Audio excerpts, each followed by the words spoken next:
আসসালামু আলাইকুম। আজকে আমরা শিখব একটা কপার পাইপ এবং একটা চার্জিং বাল্বের সাথে কিভাবে জয়েন দিতে হয় ফ্লাইং করার মাধ্যমে। এক্ষেত্রে আমাদের লাগবে একটা পাইপ কাটার, একটা ফ্লাইং টুলস,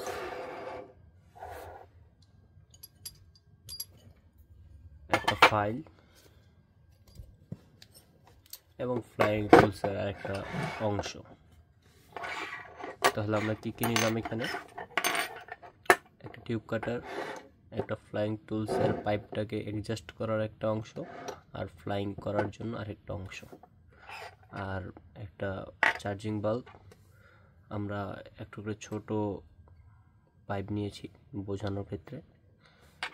আমরা একটু বড় পাইপ থেকে কিছু টুকটা কেটে নিব। আর আমাদের কাজ শেষের পর আমাদের এরকম একটা ফ্লাইং হবে।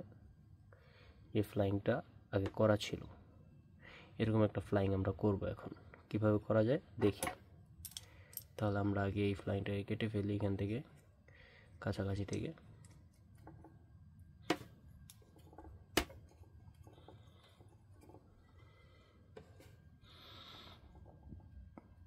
পুরোপুরি কাটতে হবে না, কিছুটা কাটলেই অবশ্য হয়ে যাবে। এক্ষেত্রে আমরা নোজ প্লাস্টিক ইউজ করতে পারি এটিকে ভাঙার ক্ষেত্রে।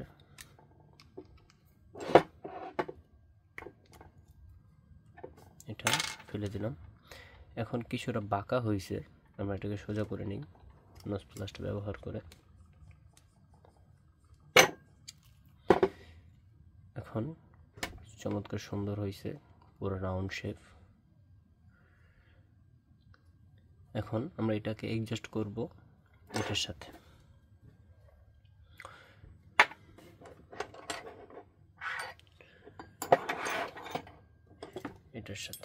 তাহলে আমরা এখানে কয়টা পাচ্ছি? আমাদের এখানে ছিদ্র অনেকগুলো দেখতে পাচ্ছি। আমরা কোনটাতে লাগাবো? আমার হাতে যে পাইপটা আছে এটা হলো 1/4, এখানে আছে 7/6 1/4। আমাদের পাইপটা হলো 1/4, আমরা এটাতে লাগাবো 1/8 3/60 5/60 3/8। তাহলে আমাদের যদি 1/4 হাতে, তাহলে আমরা 1/4টা কোথায় লাগাবো? এখানে লাগাবো, আমাদের গ্রুপটা এই পাশ দিয়ে। তাহলে আমরা এটা খুলে 1/4-এর কোন মাথাটা আমরা কাটছি? মাত্র এই মাথাটা কাটছি। তাহলে এই মাথাটা সুন্দর করে এখানে লাগাই দিই। একটা জিনিস খেয়াল করতে হবে, এই মাথাটা যে গ্রুপটা আছে ভিতরে, এই গ্রুপটার সমান সমানের কাছাকাছি রাখার জন্য আমরা এখন এটাকে পিছিয়ে নিয়ে আসি। এখন মোটামুটি একটু সমান সমানের মতো আছে। এই লেভেলে রাখলে মোটামুটি সুন্দর একটা ফ্লাইং হবে। অবশ্য আমরা জানি যে ফ্লাইং যদি লিক হয় তাহলে কিন্তু গ্যাস লিক হয়ে যায়, গ্যাস বের হয়ে যায় ফ্লাইং ফেটে গেলে। এই জন্য ফ্লাইংটাকে সুন্দর করে করাটা শিখতে হবে আমাদের সবাইকে। ভালো করে টাইট দিয়ে নিতে হবে। এটা যদি ভালো করে টাইট না দেওয়া হয় তাহলে কিন্তু ফ্লাইংটা পিছনে চলে যাবে, ঠিকমতো হবে না। এক্ষেত্রে আমাদের এই ফাইলটা কী কাজে ব্যবহার হবে? ফাইলটা ব্যবহার হবে যে অ্যাব্রো যে মাথাটা আছে, অ্যাব্রো মাথাটাকে সুন্দর করে সমান করতে। কারণ যখন সুন্দর করে সমান হবে তখনই একটা ফ্লাইং সুন্দর করে এই মাথাটাতে লাগবে, একদম রাউন্ড শেপ। এই রাউন্ড শেপে সুন্দর করে ফ্লাইংটা লাগবে। তো আমরা সুন্দর করে সমান করে নেওয়ার চেষ্টা করি।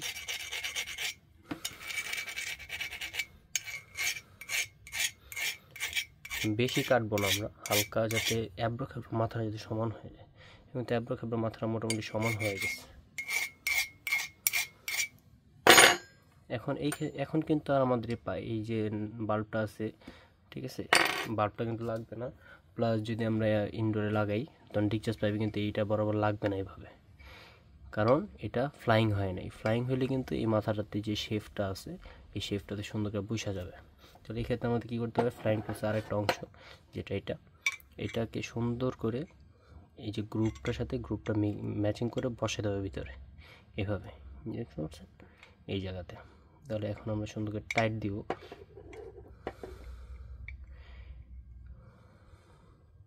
টাইট হয়েছে, অ্যাডজাস্ট হয়েছে। এখন আমরা মাঝারিটা প্রেসারে টাইট দেওয়া শুরু করব।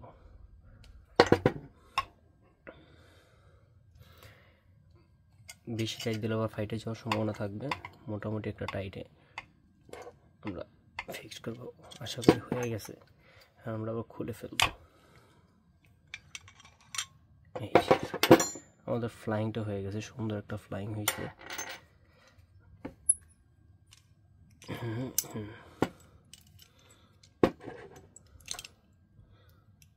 এই যে আমাদের ফ্লাইং করা জিনিস, আমাদের পাইপটা কি সুন্দর একটা ফ্লাইং হয়েছে। এই পাইপটার কোনো পাশে বাঁকা তেরা বা অ্যাব্রো খ্যাব্রো নাই, একদম সমান আছে। এখানে কিন্তু এটা সুন্দর করে লাগবে, সুন্দর করে লাগতেছে।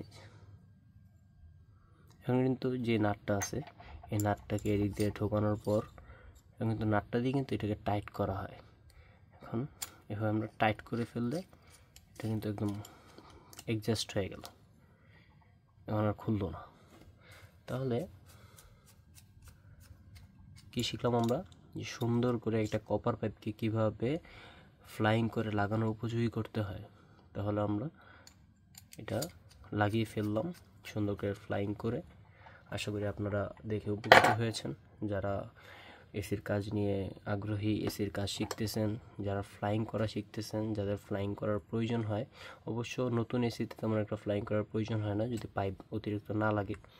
আর যদিও প্রয়োজন হয় তাহলে আশা করি দেখে উপকৃত হয়েছেন, শিখে গেছেন। আর আপনাদের আরও কোনো কিছু জানার ইচ্ছে থাকলে, প্রয়োজন হলে আমাদেরকে কমেন্টস করতে পারেন।